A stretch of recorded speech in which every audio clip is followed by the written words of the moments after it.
Before we start, I would like to ask something simple. At the end of the month, do you ever look at your bank account and think, where did all my money go? Well, I'm asking this not in a vague way, but genuinely, not knowing how it disappeared. Because if it happens, it usually means something. You are not in control of your money. Your money is controlling you. And this is exactly where budgeting comes in.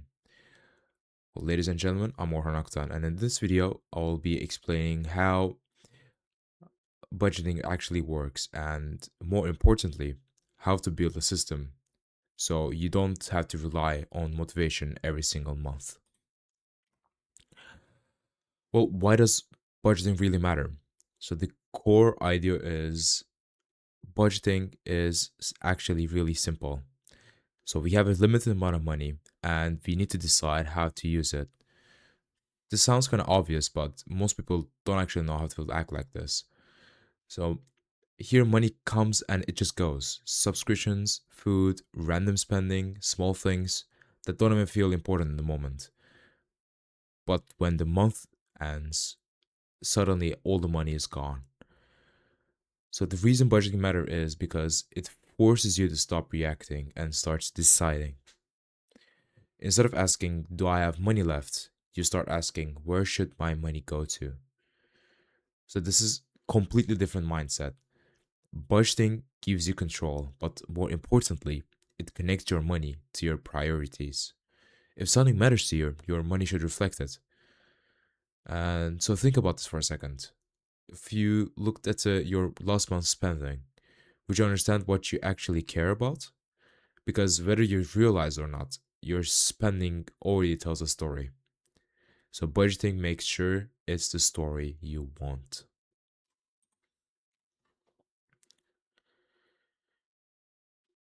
So, how to align budgeting with your priorities? So, budgeting is not about cutting everything you have. It's about saying no to everything you enjoy. So here we can say it, budgeting is an alignment. You decide what matters and then your money follows that. Let's give an example. If your priority is health, then your spending should reflect that, maybe on good food or fitness. Well, if your priority is financial independence, then saving and investing should take a bigger role.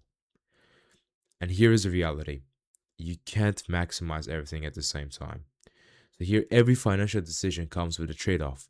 If you spend more now, you give up future flexibility. Well, if you save more, you limit current lifestyle spending.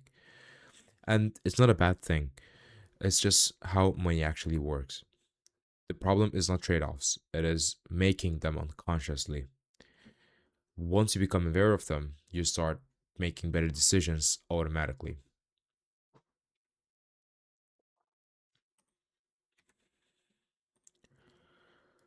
So let's check fixed versus variable costs.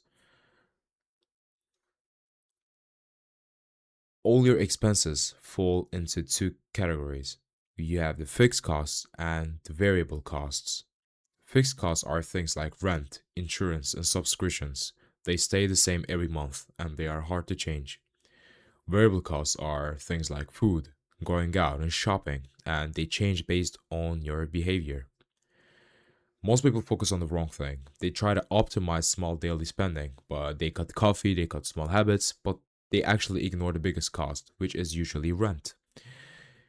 Your fixed costs define your financial flexibility. If your fixed costs are high, you are locked into a certain lifestyle. You need a certain income just to survive. But if your fixed costs are low, everything becomes easier. You have room to save, you have room to invest, you have room to make decisions without pressure.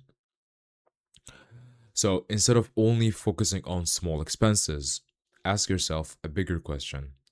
Are your fixed costs giving you freedom or taking away?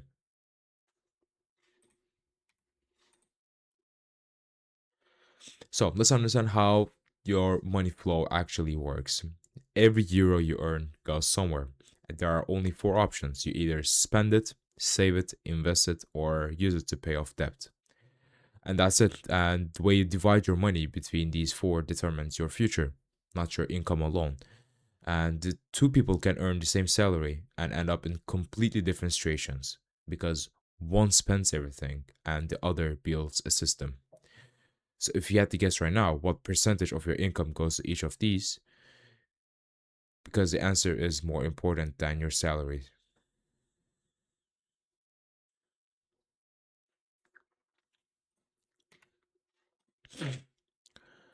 Opportunity cost.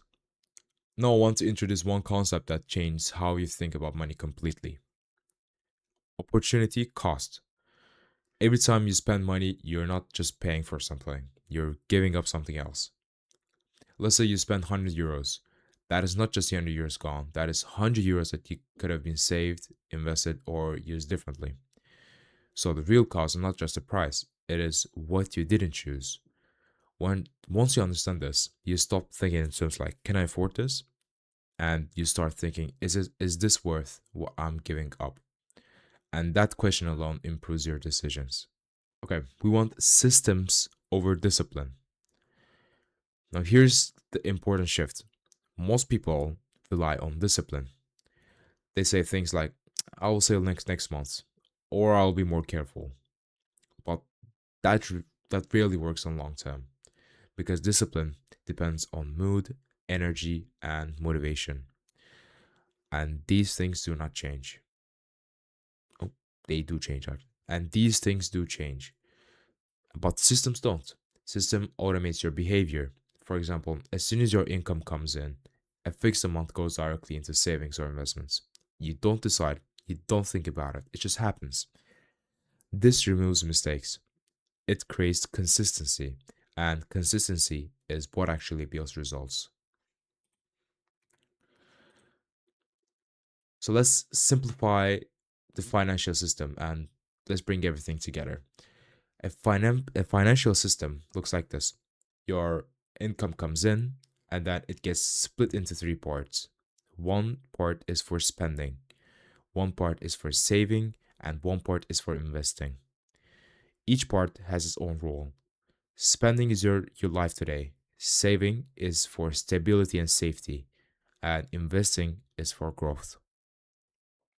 When you separate these clearly, you remove confusion and you always know what your money is doing.